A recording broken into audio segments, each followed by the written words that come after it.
আজ সকালে বরকে বাজার করতে পাঠিয়েছিলাম আর বলেছিলাম কিছু খাবার নিয়ে আসতে।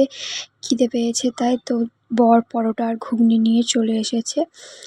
আর বাইরেটা দেখো একটু মেঘলা হয়ে আছে। আর আমার বর আজকেও মাংস নিয়ে এসেছে, তো আমি মাংসটা একটু আলাদাভাবে করব আজকে। মানে একই মশলা ইউজ করব, কিন্তু একটু আলাদাভাবে মাংসটা রান্না করব। আর এই ভেন্ডি আছে আর পুঁই শাক দিয়ে একটা, আলু দিয়ে একটা তরকারি, মানে চচ্চড়ি টাইপের করব। আর দেখো এখানে আমি মাংসটা ধুয়ে গামলিতে নিয়ে নিয়েছি। এবার এতে এক এক করে সব রকম মশলা দিয়ে মিক্স করে, মানে রান্নাটা আমি মাখিয়ে, বলে যেটা মাখিয়ে বসানো তরকারি, সেইভাবে রান্নাটা আমি করব। তো আমি এতে প্রথমে পেঁয়াজ দিয়ে নিচ্ছি। পেঁয়াজগুলো একটু আমি এখানে বেশি পরিমাণে নিয়েছি, ঠিক আছে। মাংসটা একটু বেশি আছে, মানে 1 কেজির বেশি একটু মাংসটা আছে, তাই জন্য আমি একটু বেশি করে পেঁয়াজ নিয়ে নিয়েছি। আর এদিকে আমার মেয়ে তো খুব কান্নাকাটি করছে ফোনটা নিয়ে এসেছি বলে। তো যাই হোক, সবসময় তো ফোন দেওয়া যায় না। তারপরে এখানে আমি নুন দিয়ে দিয়েছি, নুনটা স্বাদ মতো দিয়ে নিয়েছি। এবার এতে আমি এক এক করে হলুদ, লঙ্কার গুঁড়ো সব কিছু দিয়ে মিক্স করব। আর ওই ভেন্ডি আর পুঁই শাকটা যেটা দেখলে না, সেটা আমাদের গাছের, আমাদের বাড়িতে হয়েছিল। মানে আমার বাপের বাড়ি আমার ঠাম্মা এসেছিলো, বলেছিলাম তোমরা আগের ভিডিওতে হয়তো দেখেছো। সেই উনি আমার জন্য এই সবজিগুলো নিয়ে এসেছে, আরও অনেক সবজি এনেছিল।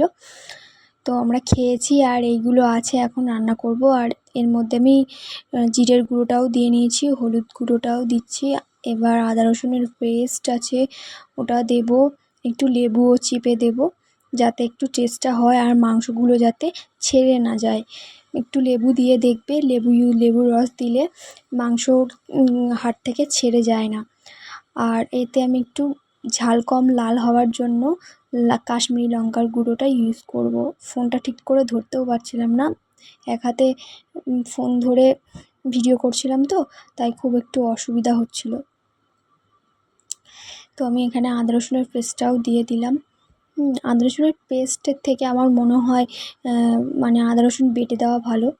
তো যাই হোক, যে যার যেরকম সুবিধা হয় সে সেরকমভাবে রান্না করবে।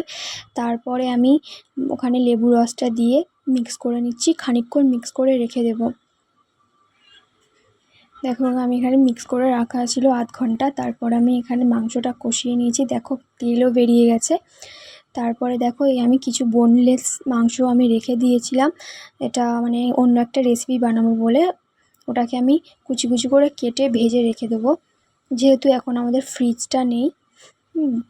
তো আমি এখানে মাংস কষিয়ে আমার বরের জন্য নিয়ে এসেছি, আর আমিও খাবো বলে আমার মেয়ের সাথে নিয়ে এসেছি। দেখো ওখানে আমার রান্নাও হয়ে গেছে কমপ্লিট। এখানে দেখো মানে কালারটাও খুব সুন্দর হয়, কাশ্মীরি লঙ্কার গুঁড়োটা ইউজ করলে দেখবে কালারটাও খুব সুন্দর হয়। আর একটা ট্রিক্স আছে, তেলের মধ্যে সবার আগে যদি চিনি ফোড়ন দেওয়া যায় তাহলে কালারটা সুন্দর আসে। দেখো মাংসটা আমি ভেজে রেখেছিলাম, যেটা আমি কেটে রেখেছিলাম। আর এই যে